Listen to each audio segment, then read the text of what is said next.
Well, Nikki, we're talking about Volkswagen today. It's had a tricky year so far. What's been going wrong? Really, two things. There's the general problem of the European car market, particularly Western Europe, which possibly reached a bottom at the end of the first half of the year, but very uncertain as to where it's going. Pricing still very difficult, and that's hit everyone who has exposure to the sort of volume car production, and VW, although it has a luxury line, is in that market, that bottom end market. The other problem is a little more nebulous but and more specific to Volkswagen. There have been a lot of questions, particularly in the German press, about the benefits that could flow through in terms of margins from what is called its MQB programme, which is really a big efficiency cost-saving initiative expected to run over many years and costing quite a lot of investment up front, but essentially designed to simplify and take out cost in its production process. And Volkswagen has always been rather guilty of over-engineering its cars. So the savings there, as originally outlined, are very large.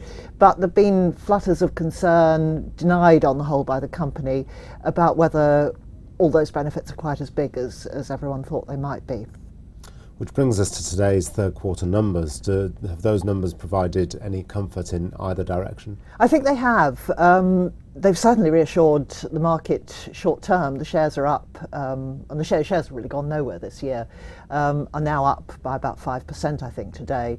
They were much better than people expected. The more important thing is that they were the outperformance, the beat, came very much on the mass car side, and on the conference call, executives were quite careful to reassure people that MQB was a factor in all of this. So it's sort of got rid of a little of the market's concern, I think. And so a little bit of comfort there, but where does this leave the share price and the valuation of Volkswagen? Volkswagen's always a rather cheap stock when you sort of look at what it could deliver. I mean, after all, it's Europe's biggest car maker. It has luxury brands like Porsche now, but it also has the very, very profitable Audi brand. It was very quickly into China, and it has big footprint in China. When you think of all the things going for Volkswagen, you look at the rating, and it's currently on a forward multiple of about 7, which looks very cheap compared to many stocks in the market. But there is still this question over Western Europe, and I have to say, the Volkswagen executives are not terribly upbeat about pricing and the improvement there. It still lacks a bit in a bit of a presence in the US, and there's still a sort of succession issue there.